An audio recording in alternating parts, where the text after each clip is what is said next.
Bismillahirrahmanirrahim. Assalamualaikum warahmatullahi wabarakatuh. Alhamdulillah wassalatu wassalamu ala Rasulillah wa ala alihi wa sahbihi wa man walah wa ba'du. Fa ya ibadallah usi nafsi wa iyyakum bi taqwallahi faqad fazal muttaqun fala tamutunna illa wa antum muslimun. Faqala ta'ala ya ayyuhalladzina amanu taqullaha haqqa tuqatih wa la tamutunna illa wa antum muslimun. Teman-teman sekalian, saudara-saudariku, alhamdulillah kembali kita diberikan nikmat oleh Allah Subhanahu wa taala. Yang paling besar adalah nikmat hidup sampai saat ini.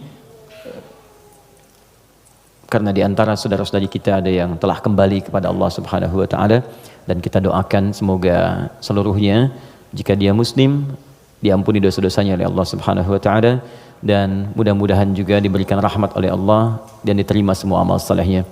Untuk kita yang masih hidup, perbedaan aktivitas, profesi itu hanya muka dunia saja. Toh seluruhnya itu peluang untuk beramal saleh.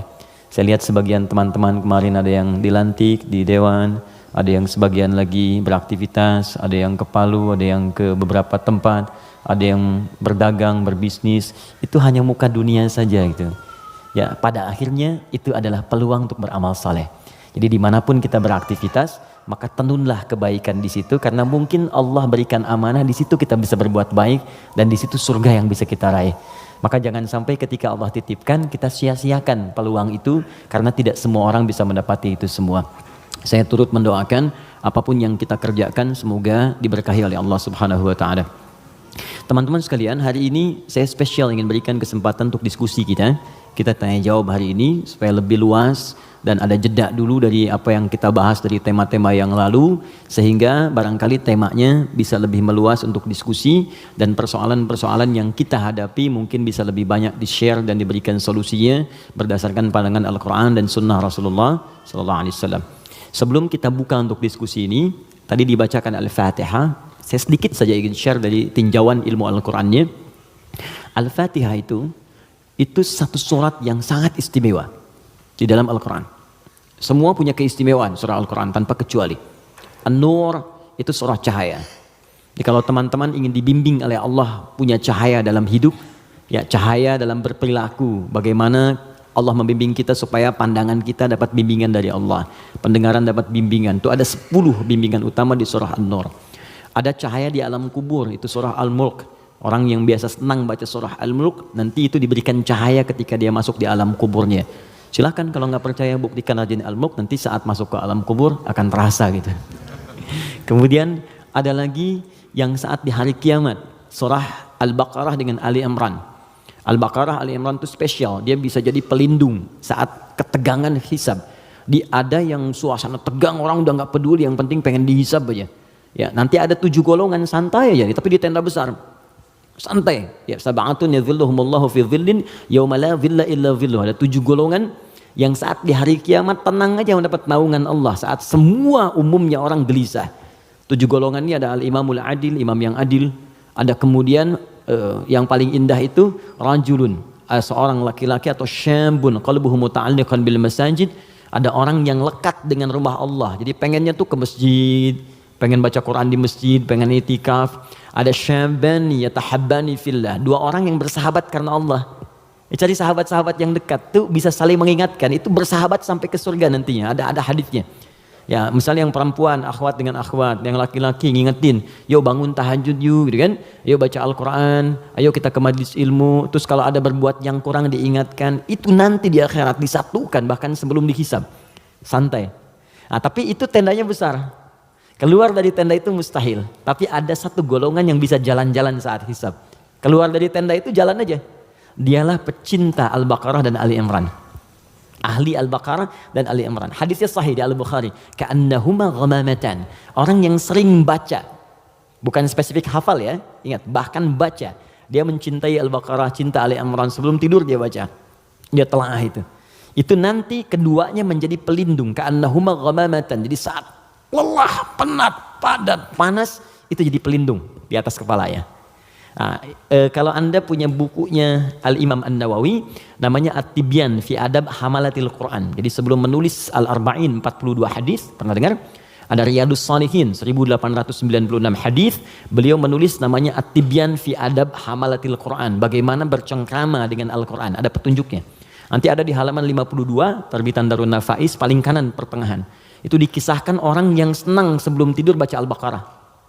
Saking senangnya di kebiasaan. Dan itu saking dekatnya dengan surat itu, dia tertidur satu masa belum sempat baca Al-Baqarah. Tiba-tiba dalam tidurnya kaget, dia bangun mimpi, terus tangannya tersenggol kawannya. Kawannya kaget, bangun juga, dia tanya, "Mas Bika, kenapa kamu begini?" Kata kawan yang tadi, "Wallahi ra'aitul fil manam laqad natahatnil baqarah." Tadi saya di mimpi, di tidur saya mimpi, saya diseruduk Al-Baqarah. Al-Baqarah kan sapi betina gitu kan. Nah, diseruduk, bangun, kamu belum baca saya gitu. Nah, itu sampai begitunya gitu ya. Jadi kalau Allah sudah sayang dengan seorang hamba, terus dia dekat dengan Al-Quran, maka Al-Quran itu akan menjaga kita. Nah, Al-Fatihah dia spesial. Al-Fatihah itu kan ada al-nya ya. Ya. Fatihah itu artinya pembuka. Oh, ini kelihatan? Belum saya tulis. Masya Allah, imannya kuat banget, belum ditulis udah kelihatan. Wah, luar biasa. Ya, semoga Allah ampuni dosa kita. Fatihah. Oke. Sini baik-baik, fokus. Fatihah itu artinya pembuka, bukan sekedar pembuka, tapi pembuka semua ragam kebaikan, semua jenis kebaikan.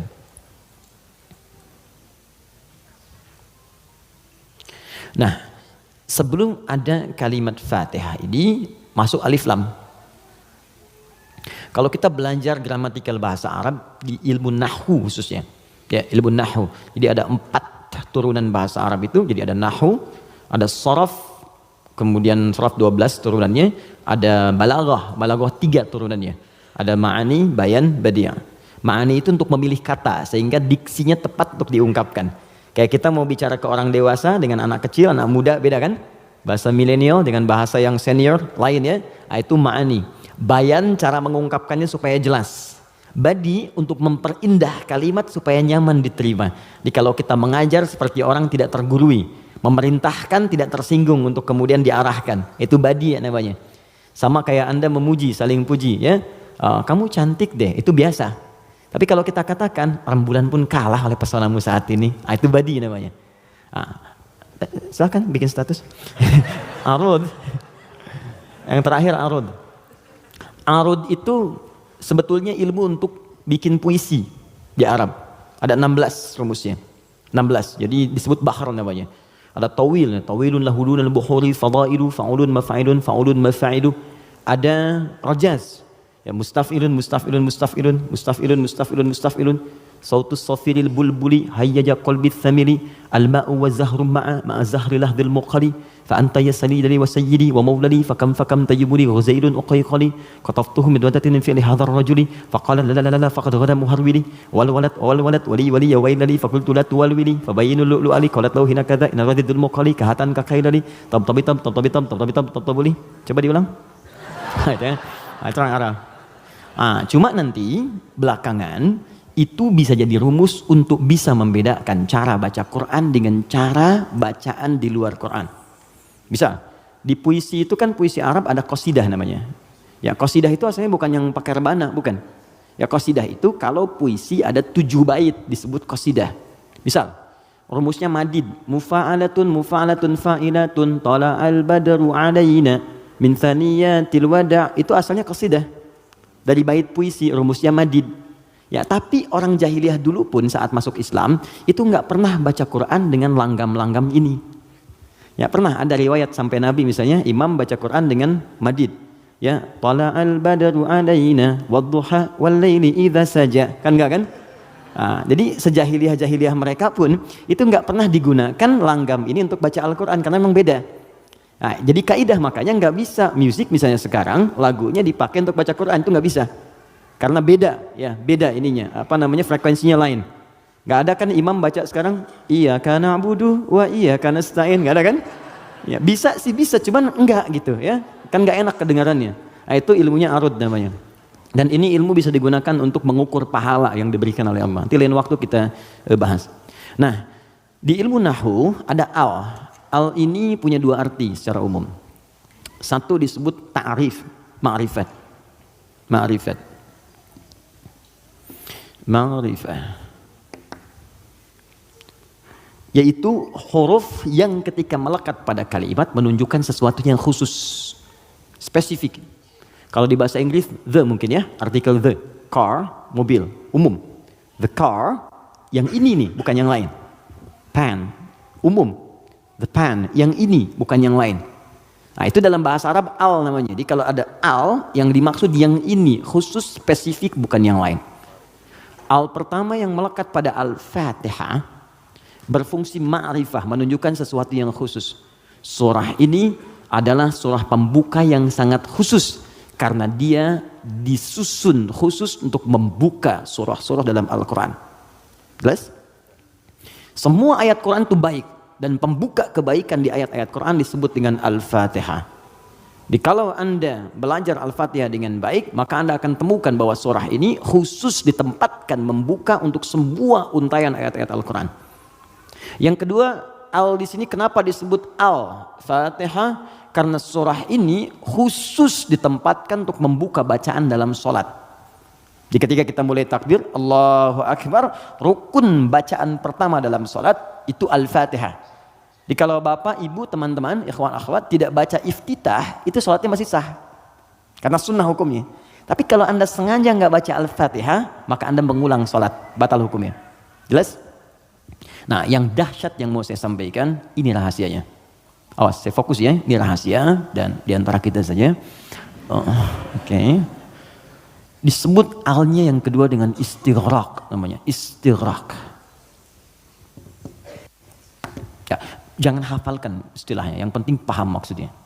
Istighraq itu al yang menunjuk makna yang komprehensif, holistik. Sesuatu yang menyeluruh. Semua menyeluruh sifatnya, tanpa kecuali. Al. Contoh begini. Alhamdulillahi Rabbil Alamin. Al di situ mencakup semua maknanya, komprehensif, seluruhnya tanpa kecuali. Makanya ketika hamdun artinya pujian, alnya diartikan segala. Lihat terjemahan, segala puji hanya milik Allah. Alnya semua, jadi semua jenis pujian kembali ke Allah. Nah konsekuensi fikihnya, kalau kita katakan semua pujian hanya milik Allah, berarti jangan mengambil bagian dari pujian itu, sehingga berkuranglah sifat pujian kita kepada Allah. Contoh, Anda punya anak nih, dilatih baca Quran, bagus, sampai hafal 30 juz. Tiba-tiba teman berkata, oh Masya Allah, ukhti, akhi, anaknya pintar sekali, bagus, hafal Quran. Anda katakan, Alhamdulillah, semua karena Allah. Cukup. Jangan tambahkan lagi. Kalau Anda tambah, berkurang pujian itu. Ya, saya juga berdoa sih, malam-malam saya doakan, terus saya latih juga, kirimkan pada guru yang baik, itu jadi wasilah, nah, itu berkurang. Jelas ya? Anda sakit, kemudian ke rumah sakit, terus kaki sudah mulai agak baik, teman-teman nengok, gimana kondisinya bro? Ya kawan, bagaimana kondisinya?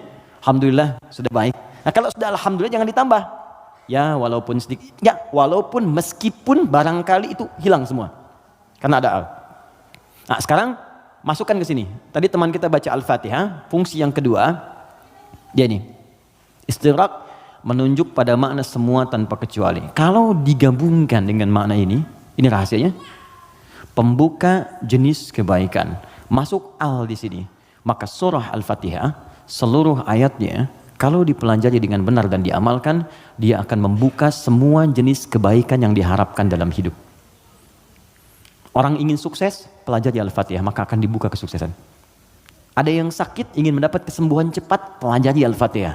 Di situ ada rahasia bagaimana mendapatkan kesembuhan cepat dari Allah. Orang ingin rezeki, ingin ilmu, pelajari Al-Fatihah. Maka di situ ada nilai-nilai kebaikan yang cepat dibuka. Makanya satu-satunya surah dalam Al-Quran yang banyak namanya, sesuai dengan objek kebaikannya hanya Al-Fatihah. Dia disebut Asy-Syifa, karena di dalamnya ada kandungan untuk mempercepat datangnya kesembuhan dari Allah.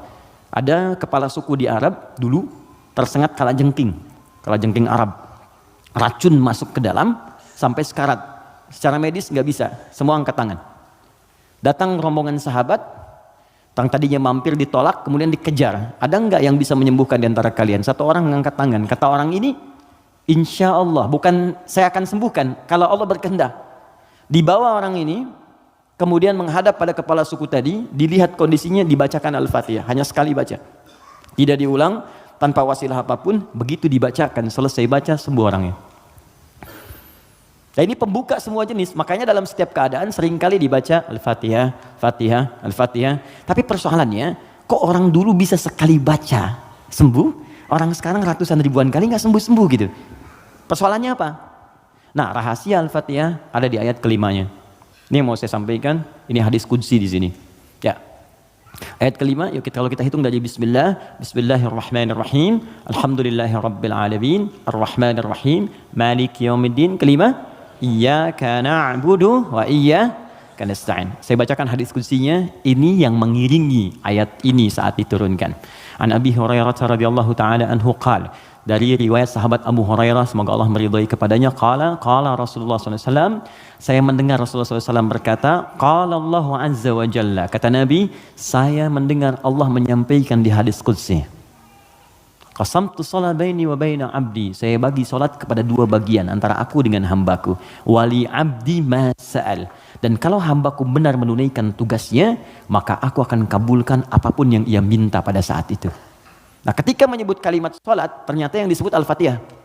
Idza qala al-'abdu, jika seorang hamba benar membaca alhamdulillahi rabbil alamin, qala Allahu azza wa jalla, maka Allah akan menjawab, hamadani 'abdi, hambaku sedang memujiku sekarang.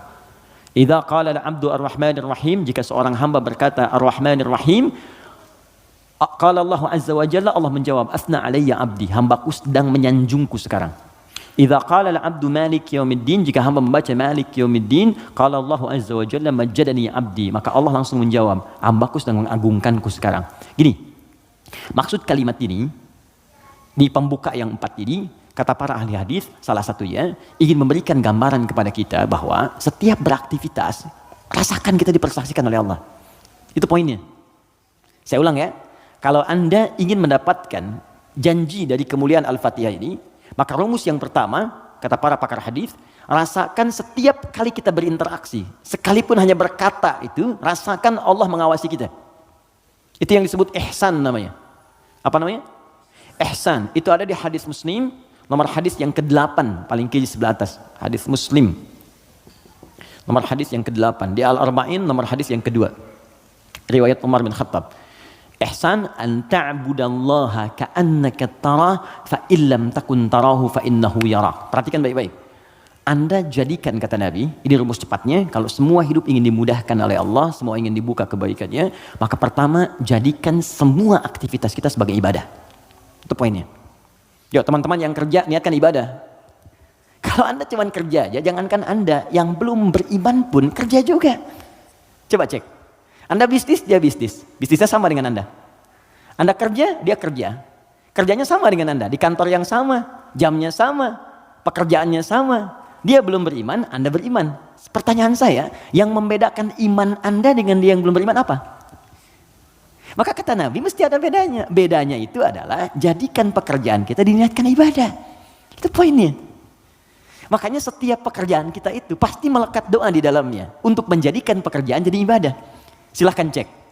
Cuma dalam Islam ya, dan kita hormati yang lain. Oke, jangan mencela, jangan apapun, kita hormati. Tapi kita yakini untuk menunjukkan Islam itu agama yang benar.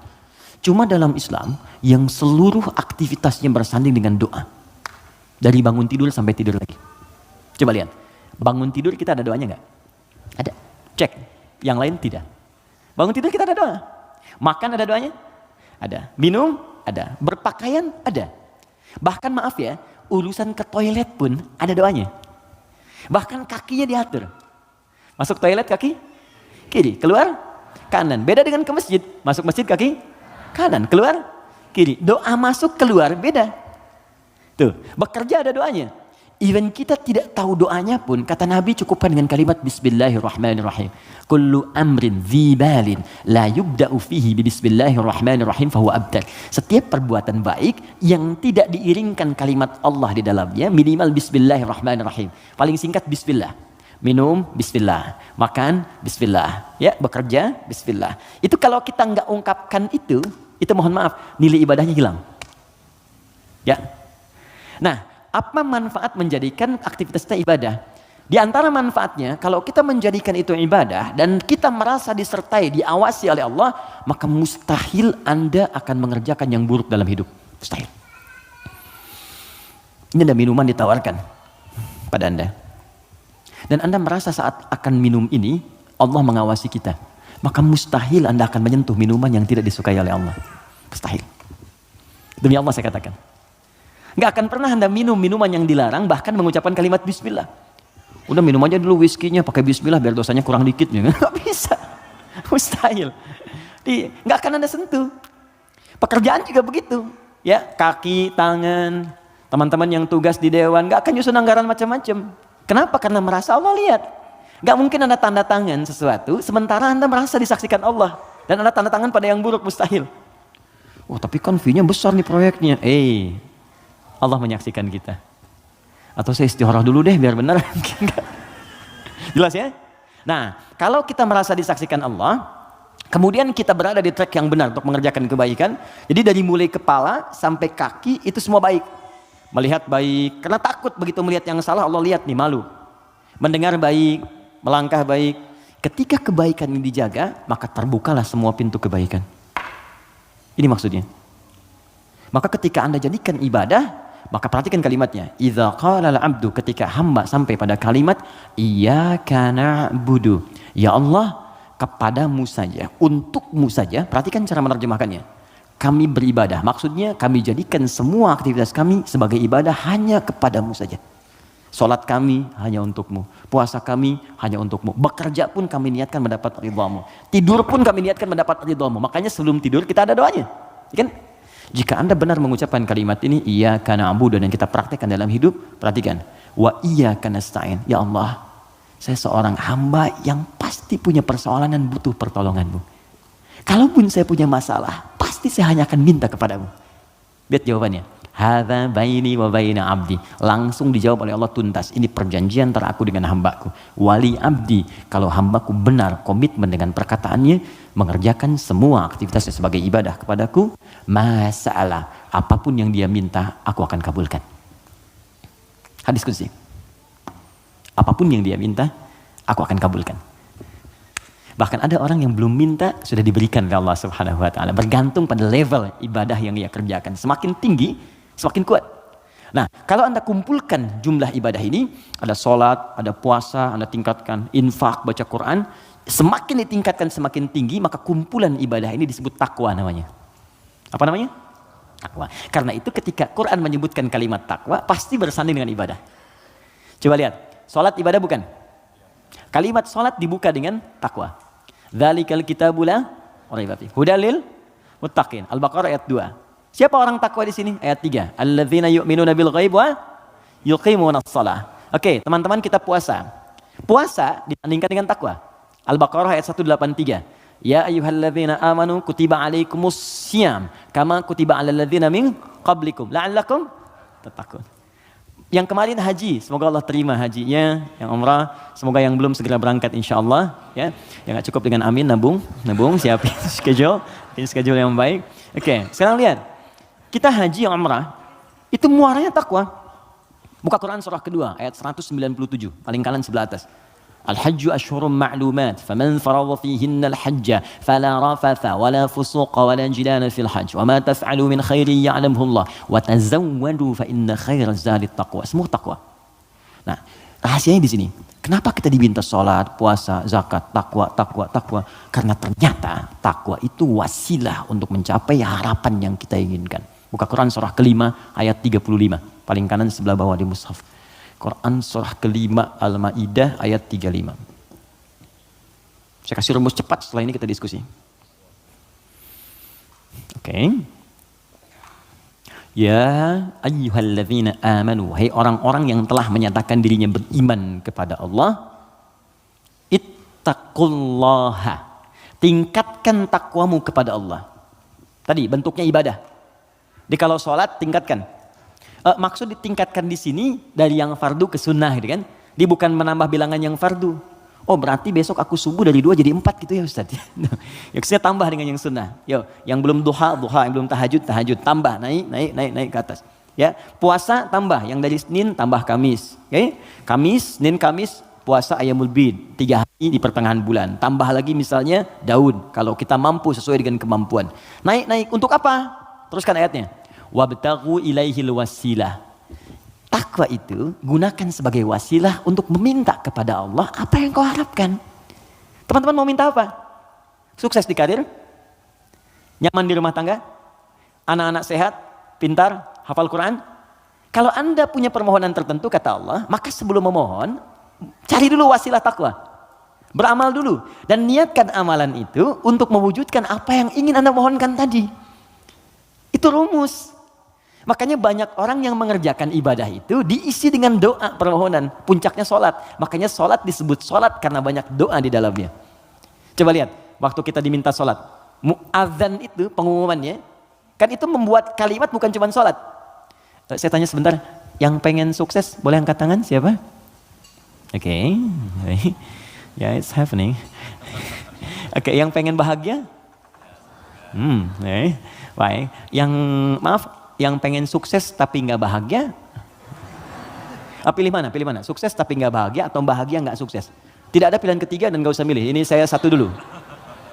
Oke, kalau Anda ingin keduanya, sukses dan bahagia, namanya falah di bahasa Arab. Apa namanya? Falahun. Kalau Anda genggam itu, digenggam, dan nggak mau Anda lepas, maka disebut aflah namanya. Aflah. Oke, sekarang lihat sini. Teman-teman masih ingat setiap hari kita sholat kan? Sebelum kita sholat ada tanda waktu sholat telah tiba. Apa tandanya? Adzan. Yuk kita lihat suara adzan. Begitu Allahu Akbar sampai ke kalimat hayya 'alas shalah. Ayo sholat. Terus Anda bertanya, kenapa saya sholat ya Allah? Kata Allah, saya nggak butuh sholatmu. Kamu nggak sholat pun tidak akan menurunkan statusnya sebagai Tuhan. Cuman kamu butuh dengan sholat itu wasilah untuk minta kepadaku. Kamu sholat hayya 'alas shalah karena kamu ingin dapat falah. Maka dalam suara adzan setelah hayya 'alas shalah apa kalimatnya? Hayya 'alal falah. Kalau sudah digenggam itu aflah namanya. Kata Allah, orang beriman pasti menggenggam kesuksesan. Itu pasti. Jadi kalau orang beriman sukses itu nggak aneh. Yang aneh itu beriman tapi nggak sukses. Aneh itu. Pasti ada yang kurang menerapkan nilai keimanannya. Makanya Allah turunkan surat orang beriman yang sukses itu. Quran surah ke-23. Al-Mu'minun. Perhatikan pembuka ayatnya. Qad aflahal mu'minun. Aflah. Kata Allah, orang beriman itu semuanya tanpa kecuali pasti akan menggenggam kesuksesan dan kebahagiaan dalam hidupnya. Walaupun definisi sukses itu bisa beda-beda. Bagi si fulan ketika aku mencapai posisi ini, bagi yang lain di sini pun aku sudah sukses. Ya, bahagia juga bisa lain-lain. Ya, orang berkata minum kopi udah bahagia, minum teh bahagia.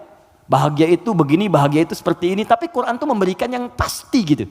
Karena semua manusia itu relatif. Kata Allah, kalau engkau ingin menggenggam kebahagiaan itu, maka ini amalannya. Alladzina hum fi salatihim khashi'un, salat. Alladzina hum lizakati fa'ilun, zakat. Karena itu ketika teman-teman saya, kita, Anda, kita semua diminta ibadah, maka cara berpikirnya jangan jadikan beban. Kalau jadi beban capek Anda. Suruh tahajud, capek malas. Tapi kalau cara berpikirnya adalah mendapatkan apa yang kita harapkan, nih Allah janjikan, dikabulkan doa, dikasih kemudahan. Kalau cara berpikirnya ke situ, maka kita akan semangat bahkan menunggu ibadah itu tiba waktunya. Jelas?